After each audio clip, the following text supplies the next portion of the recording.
10th, 2022 City Council meeting, our first City Council meeting of the new year.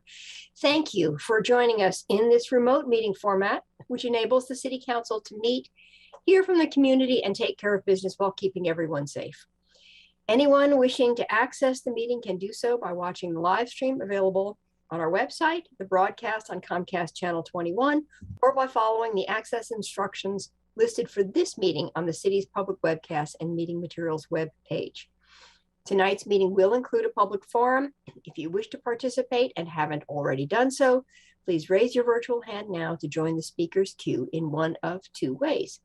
For those viewing the meeting on a computer or other device, click once on the hand icon. For those listening to the meeting on a phone, press *9.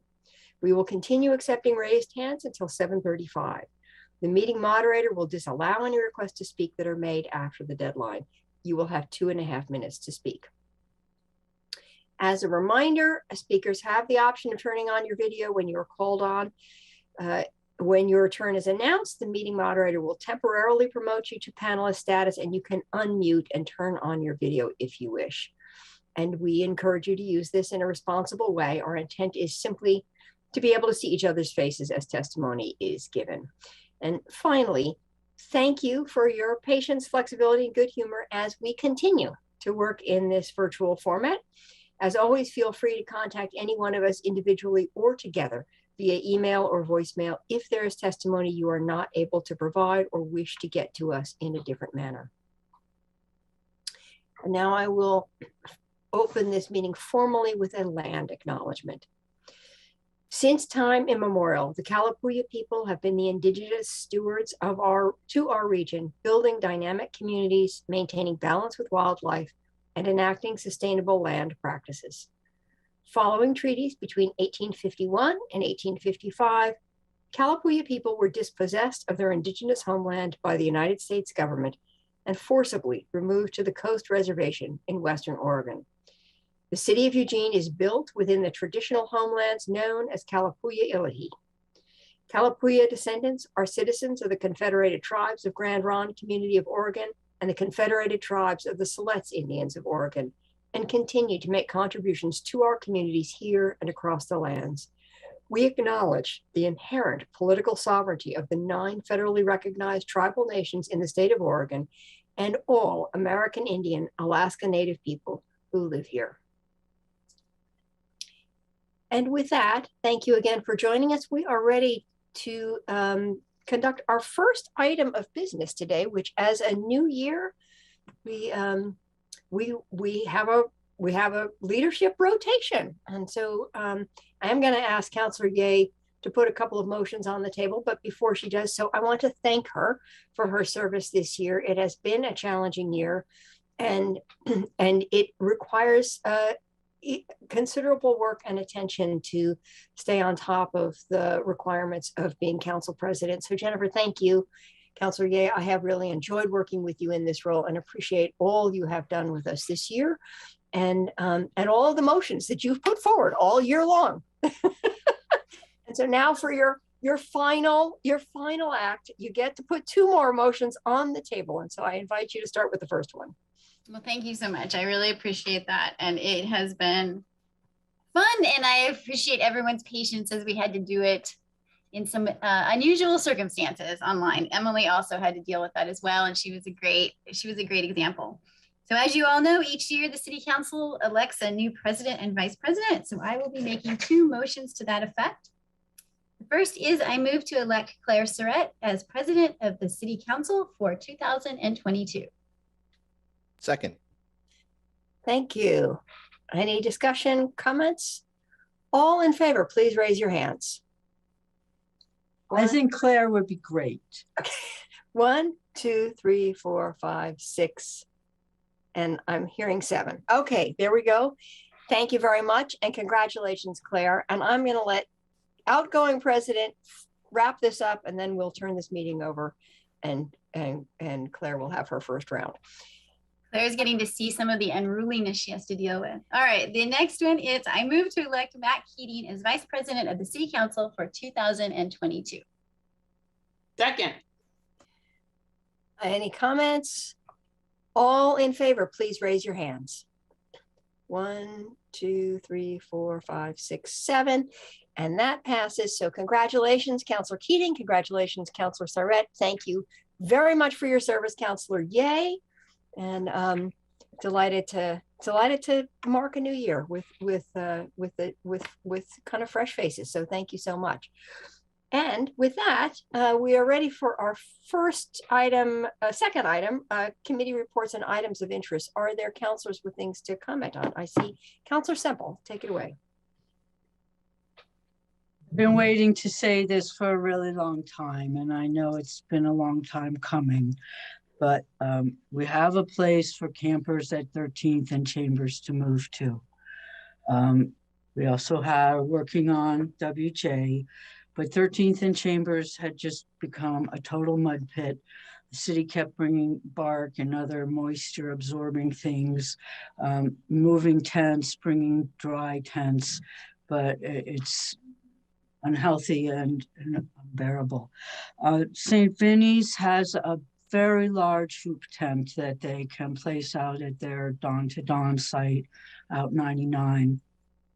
And they put tents inside of it. So you have privacy and extra warmth. It's heated. It will hold 37 tents. There'll be new tents and there'll be room for storage. Get a new pad and a new sleeping bag. So I'm really, really excited about it. That if everybody wants to take advantage of this, there might not be quite enough room, but they're going to hold the beds at dawn to dawn so that everyone who wants to go there will have a place. They don't allow pets, but they're aware of that and working to either have temporarily Green Hill or somewhere, or worked with those campers to be in an alternative spot where they can have their pets. So don't worry about your pets. And we're hoping for 10 Garfield will open pretty soon, so that will help move other campers. But I'm really, really happy to have this, and like everything else, it's never soon enough and it's never enough. But this is a really big step. It will give a more comfortable and safer place for the campers, and a huge relief both to the neighborhood and the school that the camp has been next to. Has been more work than any of us can imagine. Staff and St. Vinny's have been working on this like crazy. It really had become an extreme crisis. We have many crises, but I'm happy, I'm pleased, I'm grateful, and I hope the people who move there will be very happy there. The temporary camp at Chambers and 13th will be closed January 18th, and no more campers that will be rehabilitated. St. Vinny's in the city is on site helping people to move with trucks and everything. So, yay, thank you. Yeah, thank you, Councilor Semple. I think we all join you in with our gratitude and relief that this moment has come to actually find a warmer, drier, safer place. It's been agonizing to watch those folks endure this weather and those conditions. So thank you for your full discussion of that. And Councilor Keating. Thank you, Mayor, and thank you, Councilor Semple, for the kind words, and thank you, colleagues, for the support.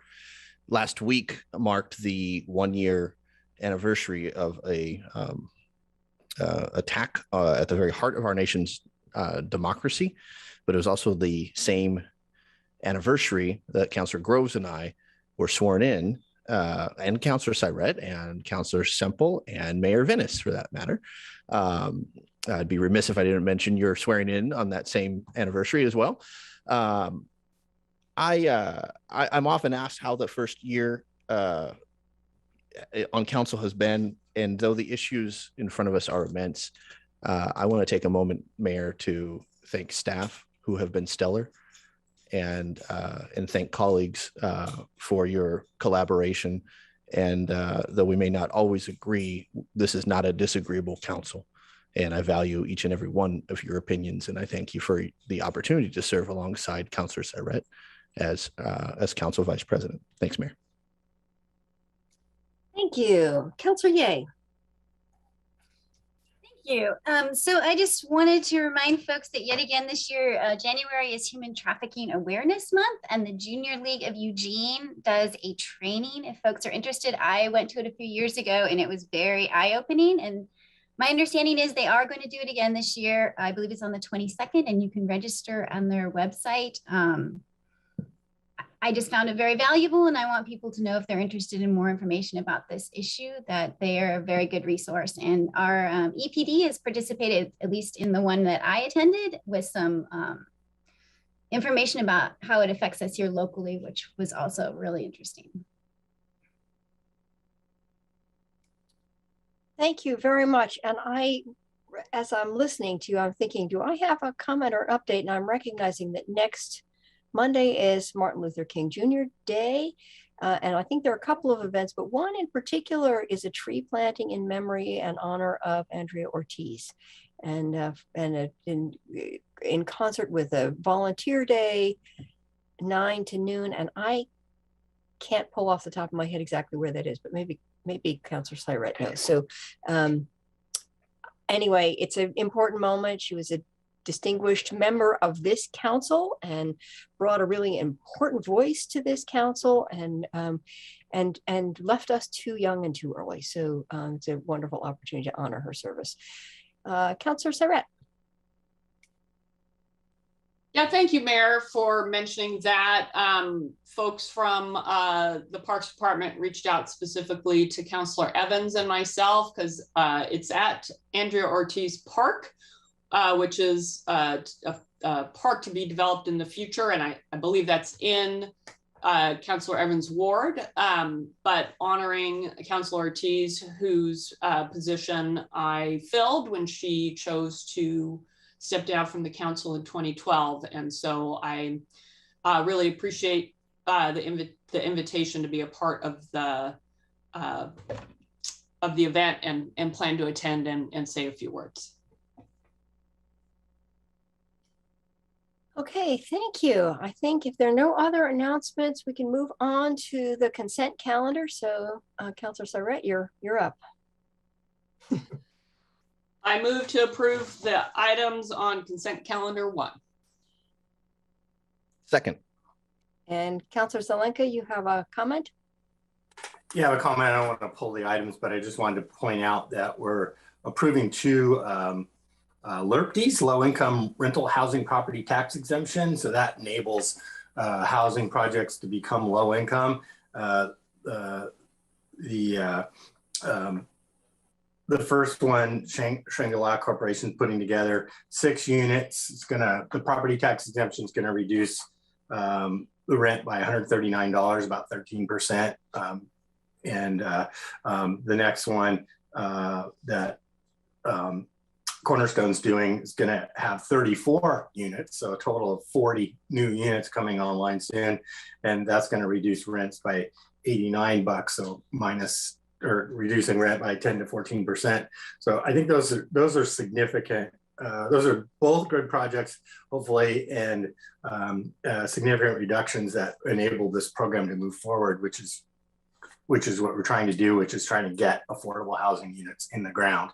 Unfortunately, all we get is subsidized housing. We're not getting anything from the marketplace. And so these are very important in that regard. So just clarity, you said you were going to pull these, but you've already spoken to them. So can we just approve these? No, I said I wasn't. Oh, you weren't. Okay, thank you. Didn't hear it clearly. All right. So with that, thank you for speaking to it. And all in favor of the consent calendar? 1, 2, 3, 4, 5, 6. And I can't see Councilor Keating, but I'm thinking he's probably a yes. Councilor Keating, can you wave a hand? Well, it's 6-0 and presumably 7. Thank you. Okay, with that complete, we are ready to go on to the public forum. The public forum is an opportunity for individuals to speak to the City Council on any city-related issues, except for those items which have already been heard by a hearings official. When it is your turn, the moderator will announce your name and promote you to panelist status. Please state your name clearly and for Eugene residents, your ward, if known, before beginning your comments. Again, each person will have 2.5 minutes to speak. If you're watching the meeting, the timer should be visible. A yellow light will come on when you have 15 seconds to complete your comments. The red light indicates the end of the 2.5 minutes. For those who have connected to the meeting via phone and don't have the benefit of seeing the timer, please be aware that your microphone will be muted at the 2.5 minute mark. And with that, I am ready to turn it over to Naya, I think, to moderate the forum. Thank you, Mayor. And right now I have on the screen the order in which you will speak tonight, so you can view that briefly. We have, I believe, 15 speakers.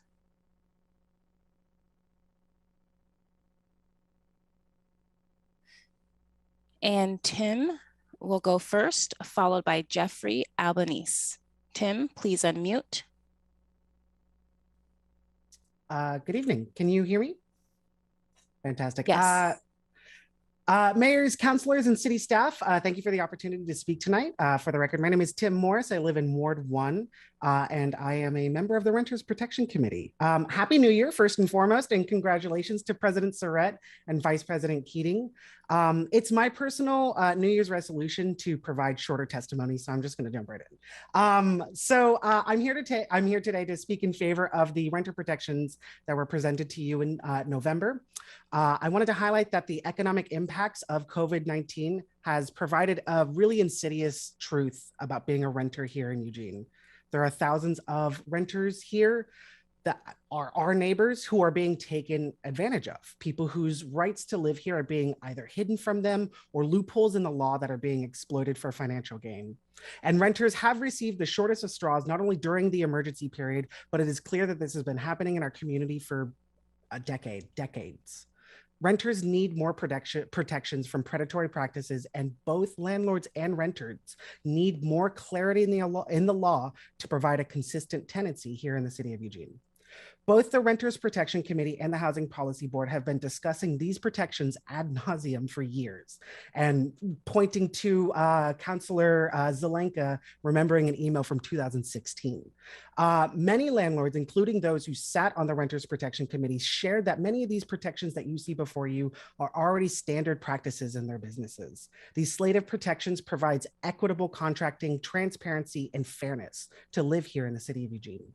To provide an example of the statistics in front of us, we know that 50% of the city of Eugene are renters, and we know that 35% are severely rent burdened, which means they're paying more than 50% of their income on rent and rent alone. If you see 7 people walking down the street or sitting down to lunch, one of those people are paying more than half of their rent on rent, or more than half of their income on rent and rent alone. And this is unacceptable. Allow me to be clear about what I'm advocating for. It is not the job of City Council to ensure lucrative profits from businesses, but it is the role of City Council to step in when injustice happens and to help support those that truly need the support. Thank you for your time, and again, Happy New Year. Thank you, Tim. Next is Jeffrey Albanese, followed by Michael Havlick.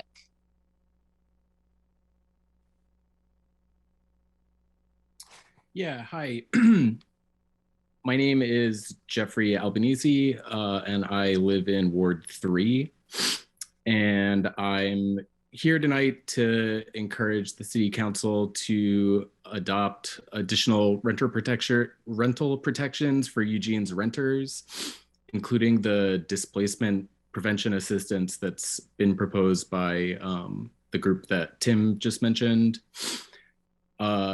I work professionally with an agency that serves unhoused folks in Eugene, and a lot of the things that are driving people to lose their housing are things that would definitely be addressed by the renter protections that are being proposed and that you all are considering, including displacement prevention assistance. I myself was no cause evicted in 2020 during the pandemic by Bell Realty. And I was no cause evicted 1 week before I would have been in the unit for a year. I had paid rent and was a good tenant. And I came to learn that the reason that I was being evicted 1 week before I would have been in the unit for a year was so that the landlord and property management company would be able to continue to raise my rent or raise the rent on that unit in an unlimited fashion. In 2019, the Oregon legislature passed some very modest rent control protections for renters, but they don't kick in until somebody's been in a unit for a year or more. That is an abusive practice. It absolutely happens in this community. It happened to me. I see it at work and with people that I know. And I think it's really it's a consumer protection issue that I think the city council can do something about. Again, yeah, so I'm asking you to adopt some of these renter protections that the group that Tim mentioned has been working on for many years. Thanks. Thank you, Jeffrey. Next is Michael Havlick, followed by DSA line 20. Michael, I saw that your hand was lowered. Did you still want a chance to speak tonight? Yes, please. Okay, go ahead. Mayor Vaness and members of the council, my name is Michael Havlick, Deputy Executive Director for Multifamily Northwest. We have an active council of housing professionals in Eugene, and we represent more than 13,000 rental units here in Eugene. As Eugene evaluates its housing goals and new rules loosely based on Portland's fair ordinances, I'm here today to talk about the urgent need to evaluate the data on our existing rental supply before we make decisions. Data for larger multifamily properties is easy to obtain through CoStar and other services, but data for single-family rentals is difficult to obtain. But these small rentals are much like the canary in the coal mine. They are a nimble leading indicator of problems in the operating environment. With extensive anecdotal evidence that small rental owners are selling and leaving the rental business, we need to understand the staying power of small rental owners and correlate it to regulation over time. I've been corresponding with Rochelle Nicholas, the inspection service manager with the city, and she's been very helpful. Eugene is in a unique position. You have a trove of data for local rental businesses dating back to 2005, when the Rental Housing Code program went into effect. What I'm asking for is disaggregated data that can show over time whether a rental home has participated in the registry consistently or has been removed from the rental pool. Rachel pointed out that while it's interesting, the data I'm requesting is not something Eugene tracks, nor would it be something that's easily extracted from the data she has available. In the context of Eugene's housing goals, the analysis of staying power of small rental owners is strongly indicated. So it's important that we're offering to conduct this study. We are, if the city could provide us with the needed data. We have the expertise needed to do the analysis, and we're willing to do it at no cost. I would welcome any follow-up questions. Thank you. Thank you, Michael. Next is DSA line 20, followed by Ryan Moore.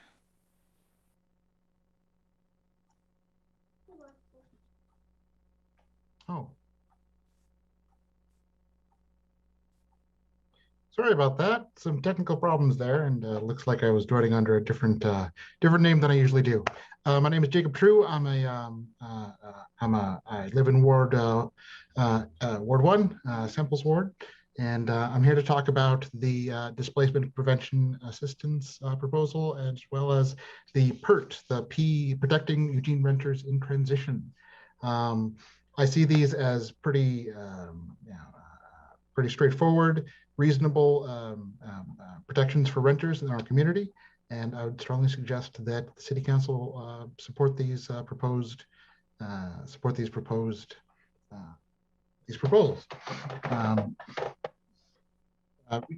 over 52% of Eugene's residents are renters, and when it comes to protecting the majority of the citizens, the folks that are renting, these sort of simple, good first steps are an easy thing to do, and I'd suggest City Council accept those proposals.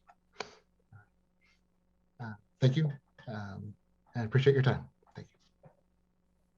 Thank you, Jacob True. Next is Ryan Moore, followed by Lynn Woodridge. Hello, Mayor Venice and City Councilors. Happy Monday and welcome back. My name is Ryan Moore. I live in Ward 8. I wanted to start with a quick story. A few weeks ago, I was helping an elderly African-American man apply for rent assistance. He had to quit his job due to pandemic fears and to being in an at-risk population, and he'd recently been served an eviction notice for non-payment of rent. Well, his application for assistance was granted, including for several future months of rent. His landlord received all of the funds and then 2 weeks later turned around and filed a no-cause eviction, ostensibly to repair a kitchen pantry that was, according to the renter, perfectly functional. Now, there are a lot of things that are morally and potentially legally wrong with that situation. But the reality is that this elderly renter and his son were left with no choice but to desperately search for a new place to live. With minimal income and no savings left, they were faced with unexpected moving costs, a new security deposit to pay, and first and last month's rent for a new apartment. And so I share this story of just one more example of why the renter protections you're considering right now are so very badly needed. And this story is far from unique. You've heard me talk about this sort of thing before. So despite what you are hearing from others, including from someone earlier this evening, virtually all of the policies that you're considering are already on the books or have been for years in other cities. They're nothing new. In those places too, there was a common refrain, again, that you just heard a few minutes ago. There was a common refrain that policies like this would put landlords out of business if they were passed and would result in a catastrophically diminished housing stock. That's a pretty alarming thing to say, right? Understandably worrisome. I'm happy to report that this fear is totally unfounded. And fortunately, as I said, these policies are already on the books in other places that we can look at. I've looked at many of these and it's just not happening. If anything, the housing stock has continued to increase. Now, I have a bit more to say, but I'm out of time. I want to say we also have a renter organization in Eugene, the Springfield Eugene Tenant Association. If you're in the business of passing out data, we would love to do our own study. Why not send it to us as well? Thanks for your time. Happy Monday. Thank you, Ryan. Next is Lynn Woodridge, followed by Allie Gartland. My name's Lynn Woodridge. I'm the active Bethel Community Co-Chair living in Ward 6 with my 93-year-old dad, and I'm a homeowner in the Bethel portion of Ward 8. I received a land use application email from the city last week that included a zone verification request from Armada Analytics. Their website says they're an independent provider of commercial real estate finance services. They offer commercial real estate underwriting, acquisition due diligence, asset management, zoning, loan closing, and insurance review services. Their team has broad experience across agency, private investors, CMBS, and other various investor types. The property is just listed as 4800 Barger Drive. That's the address of Bethel's 55+ age-restricted Briarwood Mobile Home Park. We're concerned about the Briarwood Holding Company's intentions, as we recently saw what happened when a corporation purchased the Lakewood Mobile Home Park in Bethel that resulted in huge space rate hikes and very unhappy tenants. We don't want that to happen again. I'm reminding you of the importance of an area plan for Bethel. We have been neglected for almost 40 years, and the neighbors need to have a voice in the future of Bethel. As an example of the urgency of an area plan, the neighbors next to Jessen Ponds never heard the property was up for sale as surplus property. The zone change was just approved. They're moving along with their development plan. The Snake River Properties developer has told us that he would be willing to have the city take over the large pond so the neighbors could access it for recreation and fishing, where there are bass, carp, crappie, and trout. This is what we want. Please move up the Envision Eugene to help the Bethel area plan for a future where developers don't take away the green spaces they enjoy and Bethel residents' voices are heard. Thank you. Thank you, Lynn. Next is Allie Gartland, followed by George Corey Rogers.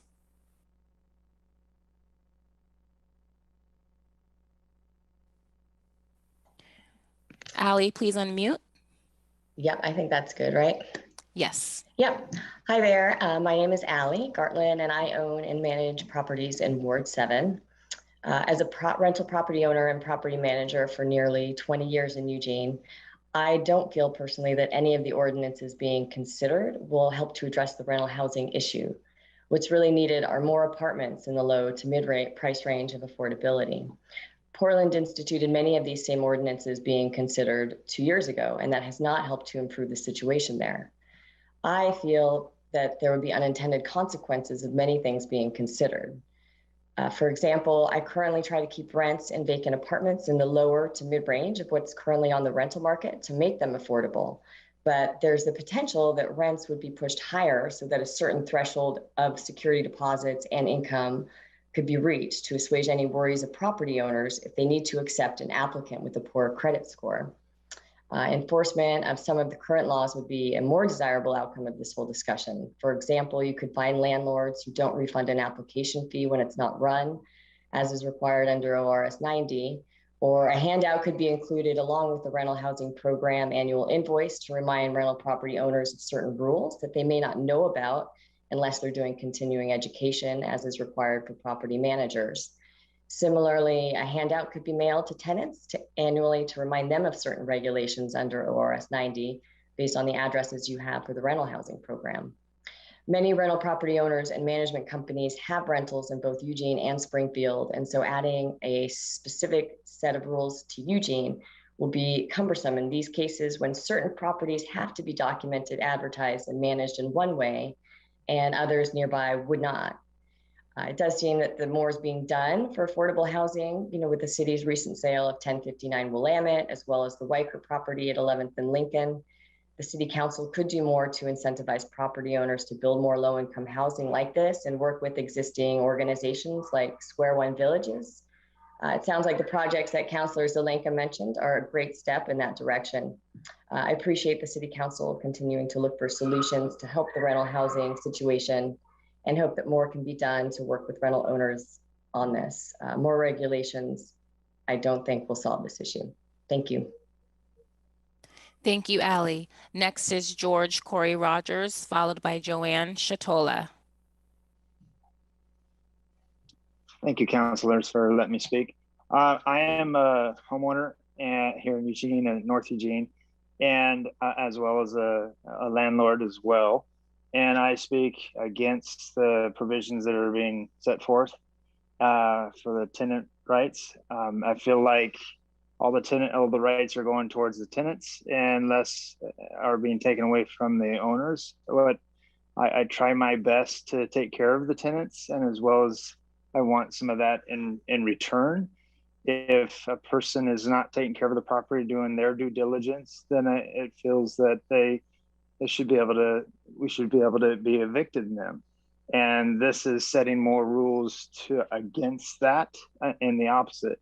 The fees, there's some of these in here that are redundant, that are already set in law, and that they just want more things in writing, I guess. And it's already in law. There's no reason for it, in my opinion. And there's others in here of trying to get rid of all fees for the tenants and having the landlords pay for the fees for them to apply to come to apply for your property. And it should be the other way. If they want to rent, the fee should be applied towards them. That's, in my opinion, is fair. I've rented as well as most of the early on in my years, I've rented as well. And and then there's several others that are in here that just seems that should not be here. And I'm speaking against that, this tenant. I guess that's all I got to say. Thank you for your time and for listening to me. Thank you, George. Next is Joanne Chitola, followed by AW. Thank you. I'm Joanne Chitola from Ward 5. I'm a CPA here in Eugene and a housing provider. And I understand that there's a lot of proposed tenant protections that are being asked for in our city. And I think that the main problem tenants face is affordable rent, but the protections that are being considered will not solve that problem. The protections only limit landlords in their choices of renting procedures. We want tenants. Our job is to put tenants in our place. We don't want to kick them out. We want them to be there, and it's a hassle when they leave. The only reason we may ask a tenant to leave is because they're not paying timely, they're disturbing others, or they damage the property. Then we might give them a notice, but we're in the business of renting. And I think that's one of the things that isn't really being mentioned. Our job is to provide housing. So we want to enter into those contracts, and we want to be able to choose properly and screen properly so we can put the right tenants in our place. These tenant protections don't solve the issue of affordable rents. And that's all I want to say. The stuff that's going on in Portland, which they want to bring in Eugene, has been draconian. And among our housing provider community, we actually say we don't want to invest up in there. It is too constrictive. And I think that bringing it to Eugene, we would see a problem down here as well. So I think we're fine. We want tenants, we want good renters, but we also want to be able to get the tenants who don't work for us out. Thank you. Thank you, Joanne. Next is AW, followed by Catherine Dunn.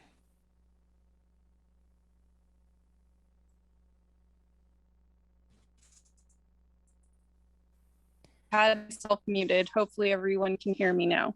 Yes, we can hear you. My name is Alicia. I am great. I am an owner and landlord in Ward 2. And I just got finished reading over some of the proposals. So I'm commenting with short time for preparation.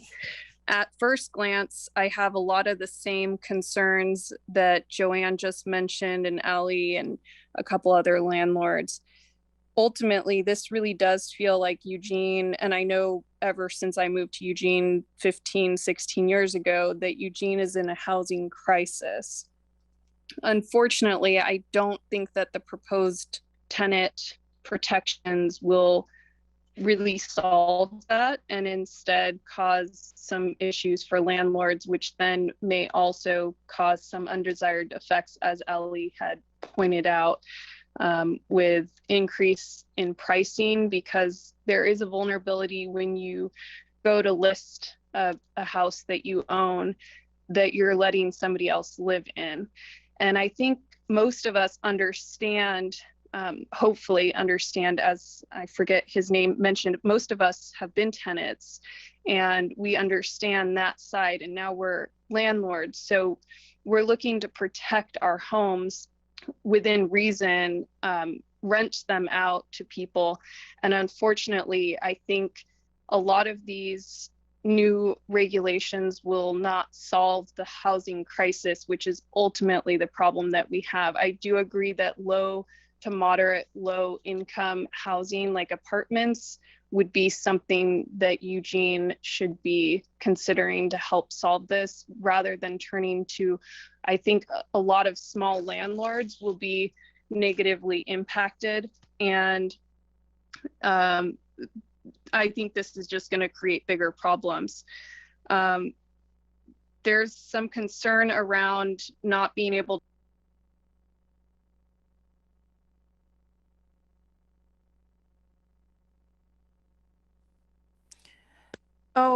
am I muted again? Yeah, you just muted when you said there's some concerns. Okay. There's some concerns around the inability to screen people with their credit scores. And in my opinion, there's really not very many situations where tenants or where people can go into a financial agreement without those financial considerations. And I know that I'm out of time now. Sorry for the muting and unmuting issues, but thank you for your time in listening to what I have to say. Thank you, AW. And Catherine Dunn is next. We are having some technical issues getting her moved over to a panelist. So I'm going to move over to, well, next was Zoom user. Zoom user, your hand is lowered. I'm going to move you over to give you an opportunity to speak if you would like.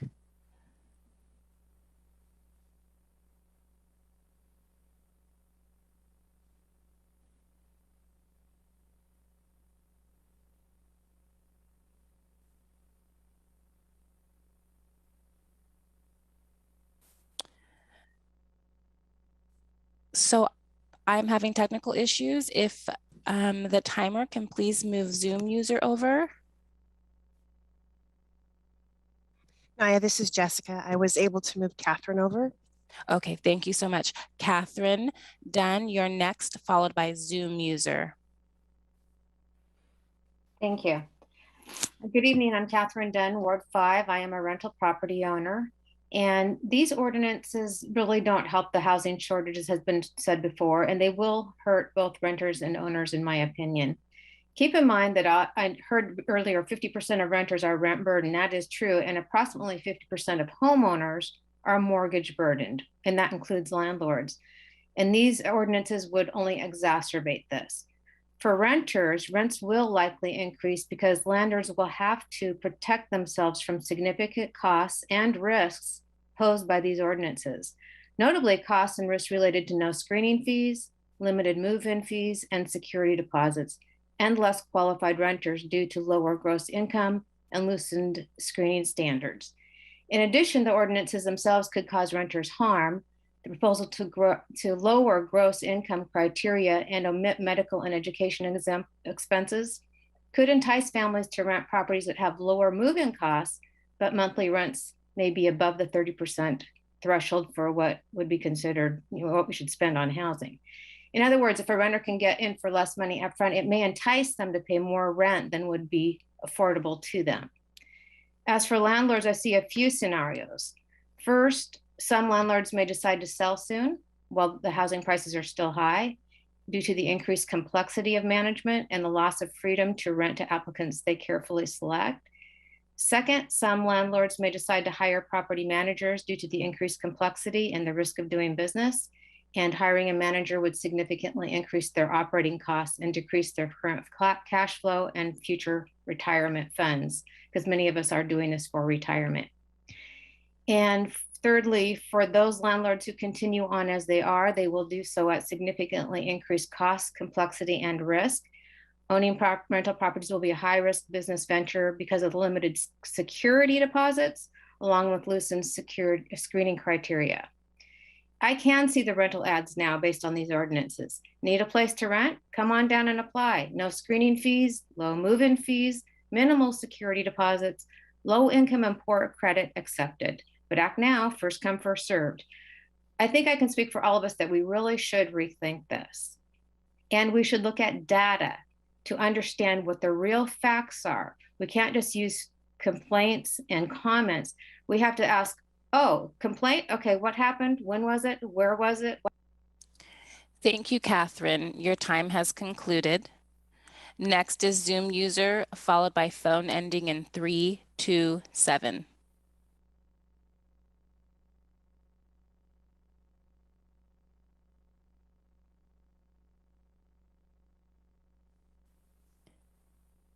Zoom user, please unmute.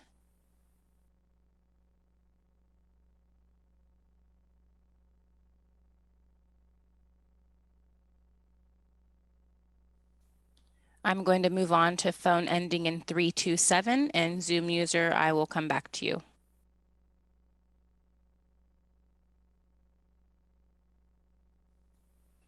Phone ending in 327, please begin speaking. Hi, I believe I'm unmuted now. This is William Smith from Ward 1. Can you hear me? Yes. Great, thank you. I'm planning to talk about broadband infrastructure and wireless safety, as I have before. And first, I'd like to express appreciation for Council President, trying to get used to the new positions here. Council President Cyrette for her comment at the conclusion of the December 13th public forum about possible state funding for expanding the city's fiber optic network from downtown. And much appreciated that comment, appreciated by me and others. And I'd also like to say that a lot of us are skeptical that the funding will come through. So we're hoping that if it doesn't or hasn't, that council will continue to press forward on other possible ways of funding that expansion. I've mentioned Chattanooga, which is similar size to Eugene. They did not wait for outside funding. They put it to the voters, and the voters agreed, and the investment paid off for itself earlier than expected with fees from the low cost. I guess there were memberships, so people could join the network at a lower cost than was otherwise available. So that's just one example. There are other ways that cities are pressing ahead because there's so much at stake for a number of reasons, which I've talked about already. And of course, important to me, especially, is safe options, safer than wireless, the wireless devices that are making many of us quite ill. Thank you. Thank you, William Smith. Next, I'll give Zoom user one last try, and that'll be followed by Scott Smith. Zoom user, please unmute. And Zoom user, you may want to check your login name.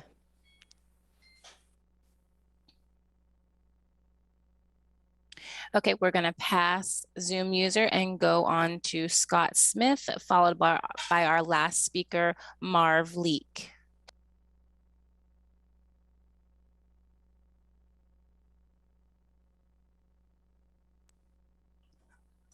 Scott Smith, please unmute.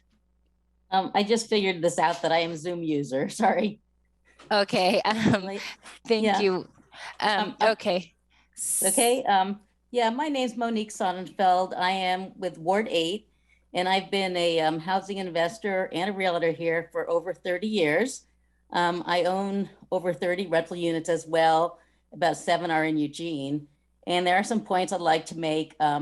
Many of us started out as mom and pop investors, but now we're more like grandma and grandpop or childless investors at best. But we are investors. We're not social workers. And we do run a business of providing housing. And, you know, other than having rules for habitability and safety and rentals, we used to have very, very little number of regulations and laws regarding rent and leases. And we had 30-day no-cause notices to remove problem renters. And we did not have a housing shortage. I've noticed over the years, as we have increased our regulations, that we have decreased our housing supply. As a realtor, I have worked with several investors. Many are selling their single family homes now, and I have many buyers who are buying these homes because the investors don't want to be landlords anymore. The rents we get, we have to be able to support the increasing costs Plumbers are $140 an hour. Electricians are over $100 an hour. There's roofs, there's carpet. Expenses have done nothing but go up. And if we are regulated, but what we can charge and the deposits we can charge, I just see this as a disincentive for people to get involved in our rental market. Also, just one little comment about the photos that you want us to have for move out. One thing the photos don't show are the odors that you get in houses that are left. And a photo is not going to give the whole picture of how a unit is left. And we do need to have some discretion on what we can charge for our cleaning fees and other items. But I would actually encourage less regulation to stimulate more investment in our area. And I think you'd be surprised at the results. Thank you. Thank you, Monique. I apologize for the confusion. Okay, Next is Scott Smith, followed by Marv Leak. Good evening. My name is Scott Smith. I'm in Ward 5. I've been a housing provider in Eugene, Springfield area since about 1997. And I'm opposed to the current changes to the landlord-tenant rules that Eugene is considering. There's a lot of facets to the proposal. It's very complicated.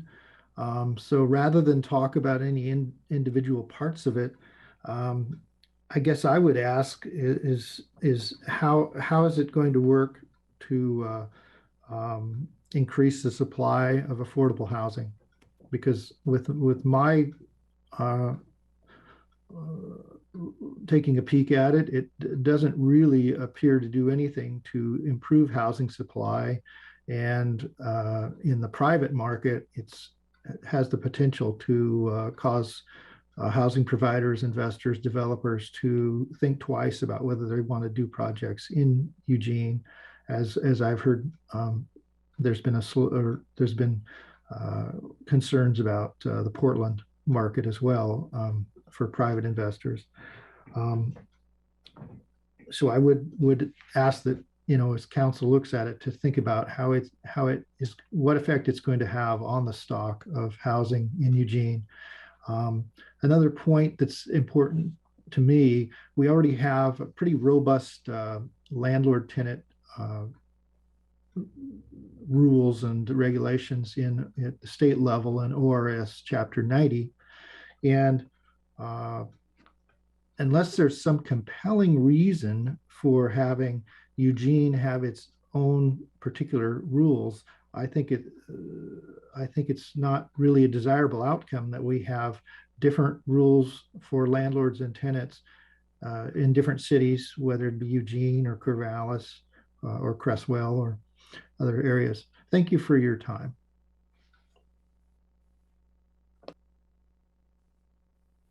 Thank you, Scott, and gratitude for your patience. And we have one last speaker, Marv Leak, and we are trying to troubleshoot getting him moved over to be a panelist. So please bear with us just one moment.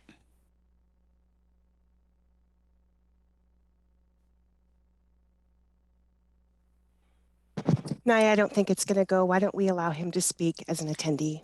Thank you. I was just about to say that. So Marv, I apologize. You won't be able to turn on your camera, but you will be able to speak.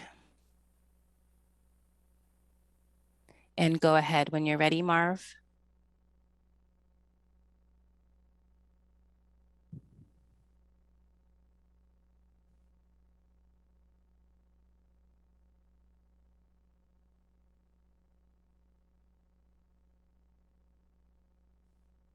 Marv, are you there?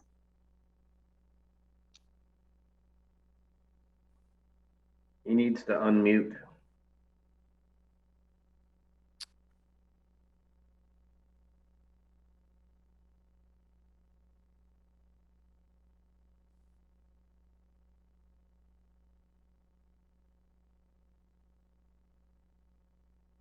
So there was another hand that raised. I was going to check in with them to see if they were maybe together. So Mayor, Marv was our last speaker. It looks like he has permission to speak and is still on mute. So that would conclude our public forum. I don't know if we get a message from him circling back saying he is able to speak if you want him to speak. Otherwise, that would be the end of our public forum. Thank you. Yeah, thank you very much, Naya and Jessica, for trying to navigate that. And Marv, I apologize. You're probably in a state of frustration there trying to access this. And so I would encourage you to send council an email and remind us that you intended to speak at this point and couldn't get through technologically. So we would like to hear what you have to say. And I want to thank everybody else for coming and speaking tonight. It was a very interesting and helpful testimony, adding to our deliberations. And with that, looks like Councilor Surratt has some comments. So I'll turn it over to you. Thank you, Mayor. Yeah, I just wanted to thank everyone who came to speak. A lot of good food for thought, and appreciate the perspectives of both folks who are encouraging us to adopt renter protections and folks who are concerned about what those potential regulations might bring about. But I just wanted to clarify, you know, my view of why we are looking at renter protections. A number of folks asserted that this won't solve our affordable housing problem. I don't think I ever thought that they would. That's not the point in my mind of these kinds of protections. I think our first speakers framed them as consumer protections, which I think is a valid framing. This isn't about trying to create more affordable housing or make the rental housing market more affordable. From my perspective, it's seeking to create more equity and access for renters, provide greater opportunity for people to access rentals and remain housed. Now, I think it is important for us to think about unintended consequences and be mindful of those. But that's really at the heart of what I'm looking at when I'm looking at what potential action we might take in terms of the renter protections. Thank you. Thank you, Councilor Ye, and then Councilor Keating. Yeah, thanks, Mayor. Actually, I was going to say something very similar to Claire, so I'll keep it short. I want to thank also the folks who have been emailing us who are landlords. There were a few emails that were especially helpful that pointed out some potential unintended consequences. And I want to encourage folks to give those specific examples when they're emailing me. I find it very helpful, more than just I don't agree with these, which makes it unclear to me where the problem really lies. But I also wanted to articulate that, you know, when I'm approaching these, I'm thinking of them as ways to prevent housing discrimination and ensuring that tenants have safe, clean places to live, which I think is also the desire of most landlords in our community as well. We all just want to find ways to thrive, and we can find that balance, I think, if we all work together. But thanks. Thank you, Councilor Keating, and then Councilor Zelenka. Thanks, Mayor, and thank you to folks who took time to provide testimony today. I'm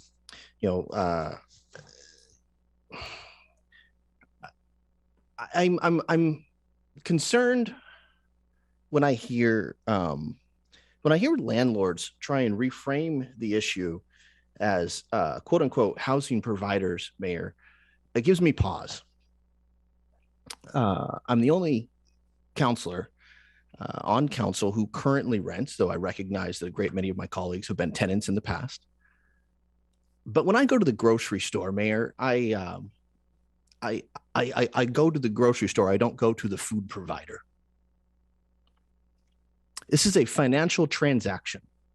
Landlords and tenants are engaging in a business relationship, and eviction decisions are made because a landlord sees potential for greater profit. If folks want to consider themselves housing providers, provide some housing, please. These provisions, folks want data points. These provisions protect tenants fundamentally. Here's a data point compared to the rest of Oregon. Eugene's fair market rent is 87% more expensive than the rest of the state. So council has an opportunity to weigh in on banning screening fees or application fees. Great. We have an opportunity to weigh in on processing applications in the order that they come in. That's fair. Great. We have an opportunity, Mayor, to prohibit landlords, not housing providers. We have an opportunity to prohibit landlords from using medical or education debt for evaluating applicants. A credit score is not the end all be all determinant of whether one will be a responsible tenant. We have an opportunity to weigh in regards to loosening minimum monthly gross income screening. Great. My partner and I are not yet married. We're engaged, and yet our income was not looked at as a gross income. Everyone in the household income was looked at, and my partner's teenage son with no rental history, no employment history, as a student, was woven into that mix and had to pay additional application and screening fees. It's ridiculous. This is an opportunity for fairness, Mayor. I welcome the conversation, but I'm a little appalled when I hear folks framing the issue as being a provider, as if they're providing a service. Fundamentally, it's a business relationship, and I appreciate the framing as protecting the consumers engaged in said relationship. Thanks. Thank you, Councilor Zelenka, and then Councilor Clark.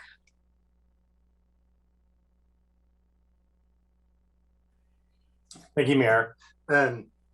Yeah, I would actually venture to say all counselors have been renters at one point or another in time. So we can all come from that. Some have been landlords as well. I'm not.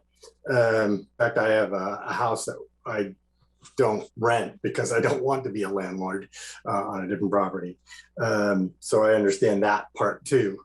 But I was going to say things very similar to what Councilor Syrett said. This isn't intended to solve or ease the affordable housing crisis, nor is it to increase supply of affordable housing. That's kind of misses the point. It's more along the lines of consumer protections and equity, trying to create some fixes that are along those lines.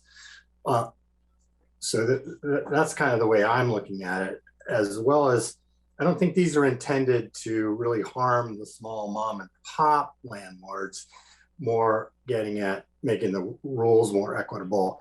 I fully understand, if this is your only property or if it's inside your house or things like that. So there might be ways to tweak the proposals to make that a little bit more equitable and fair.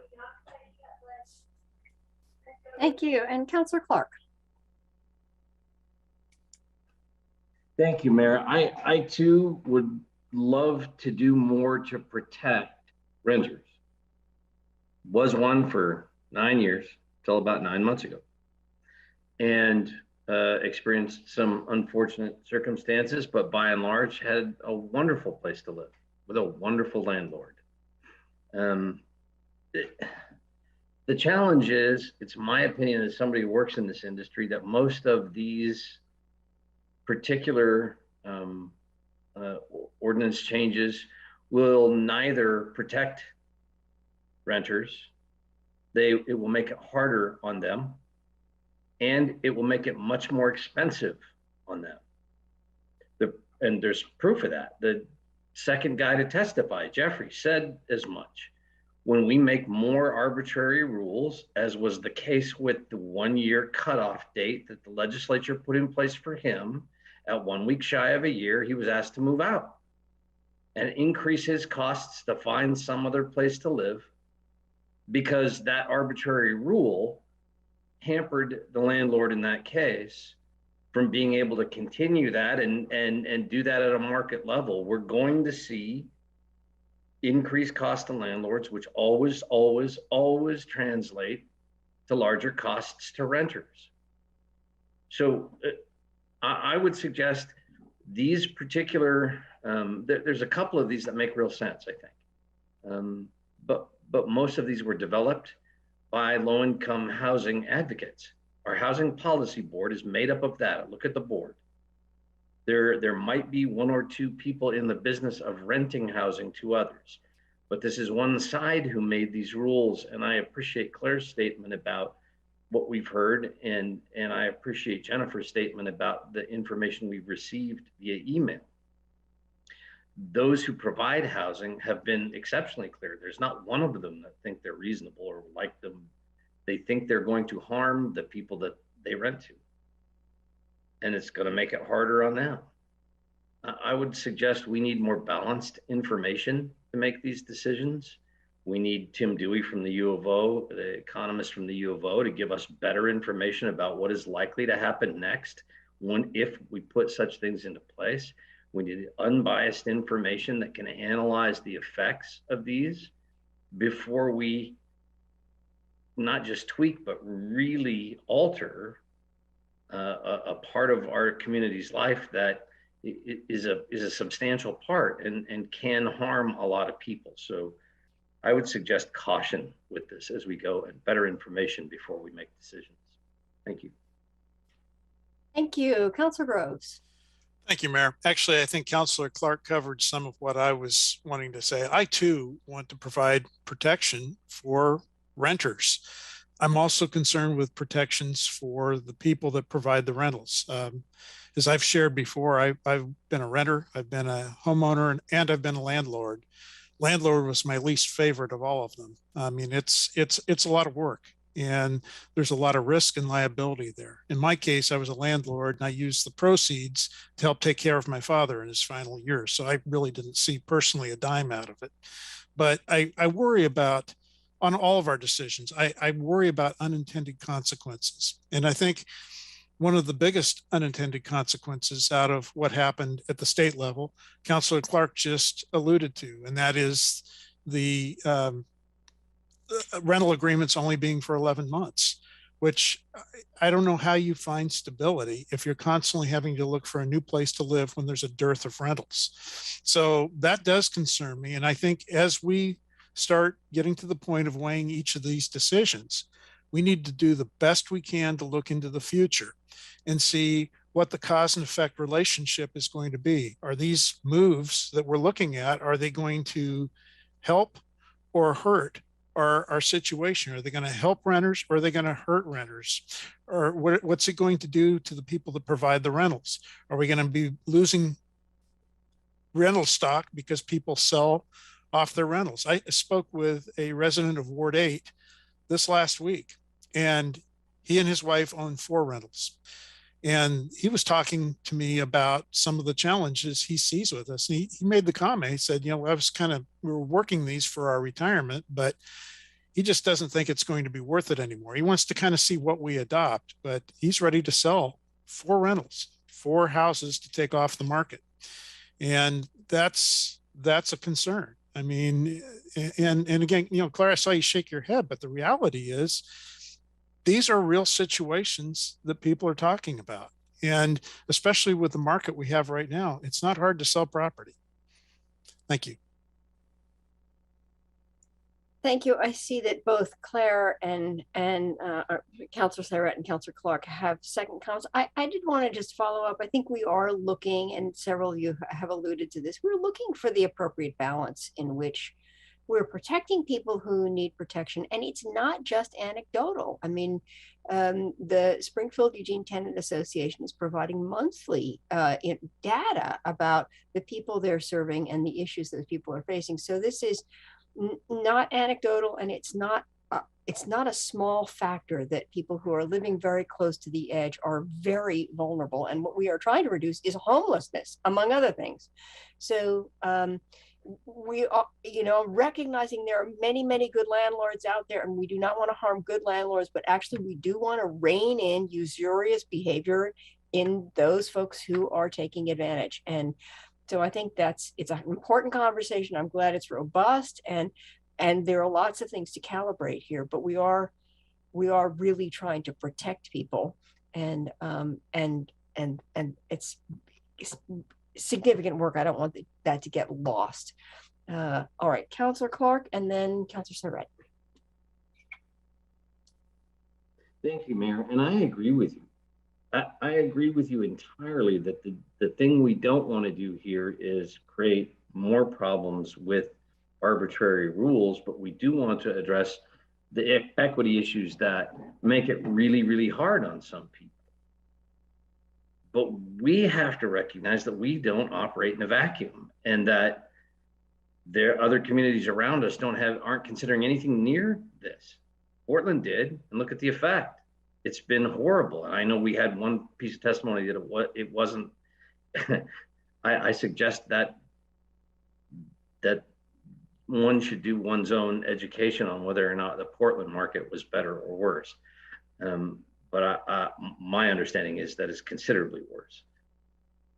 When housing in general in Eugene went up 23.6% last year in value. So you own a, whatever the number is, you own a $400,000 duplex. So that went up $86,000 in value in the last year. And the year before that, it was in the late teens.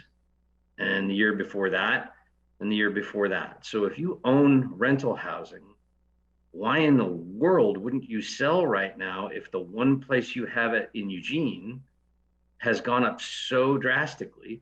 You could sell it, not have to deal with these cumbersome regulations that you have to hurt people and pass on to renters, and go buy another rental house in Springfield or Creswell or wherever else. I mean, why wouldn't you do that? And I do it every single day. I work with first-time home buyers that don't have any kind of selection in Eugene. You put a house on the market for less than $350,000, it's got 10 offers within a day, and some for $100,000 over the listing price. And those people want to be able to buy and live in a home. So the process of creating overburdensome regulations for the rental owner is a process of transferring a lot of that rental stock out of our city and into owners, which frankly wouldn't be bad in the mix of our community, but it just makes it more expensive for the renters who want to live here. So I hope we get better data before we make decisions. Okay, Councilor Sarett, one more comment. Yeah, thank you, Mayor. And I just want to say, this isn't necessarily the forum for us to be having this debate.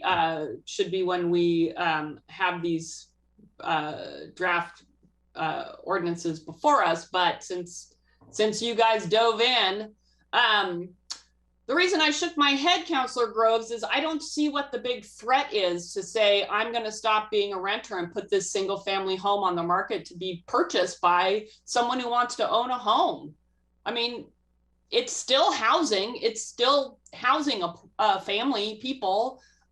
Yes, there might be a commensurate pressure on the rental housing market that's still there, but we as a council are trying to do a lot to encourage multifamily housing and more rental housing, as well as implementing House Bill 2001, which will also create more housing. So I don't see how that's what I was shaking my head about. It's like, okay, sell your rentals. That's fine. That's your right as a property owner, right? And then Councilor Clark keeps using this term arbitrary rules. And I don't think that's what we're considering. We are considering deliberative rules that would hopefully, if we do them right, and we should only adopt ones that we think are going to achieve the goals, which is to help people access and retain their housing in a fair and equitable manner. Thank you. And Councilor Zelenka. Yeah, I agree. This isn't the place to have this right now. But safe to say that there's lots of factors that go into whether or not someone decides to keep or sell their rental. Price of the house, all these other things, whether or not you're sick of it. I don't want to be a landlord for a lot of those reasons. So I understand all that. And I would just request from the mayor that when we put this on the agenda, that it's a full 90-minute session, because I think it will be anyway. Thanks. Councilor Semple. Thank you. I find this very frustrating. This is a topic of its own right. We already had one work session on it. I'm on the Housing Policy Board, so I know a lot about these issues. I do want to hear people's comments, but we're supposed to respond to public forum. We have 3 minutes to do that. This is not the place for us to be arguing or analyzing a subject that we're not having a work session on. So I have lots and lots of things I would like to say about these topics, and I will not do it tonight. Thank you. Fair enough. There are times when we have a public forum and the public complains that we don't respond. And then there are times when we completely overshoot the mark and have an ad hoc work session. So we didn't hit it right tonight, but clearly there's a lot of interest, and we will have a robust discussion in the future. So thank you all. And with that, we have consent calendar 2. Councilor Saret? I move to approve the items on consent calendar 2. Second. Any discussion? No. All in favor, please raise your hands. 1, 2, 3, 4, 5, 6, 7. Thank you very much. That passes. And with that, we are adjourned. Have a very good night, everyone.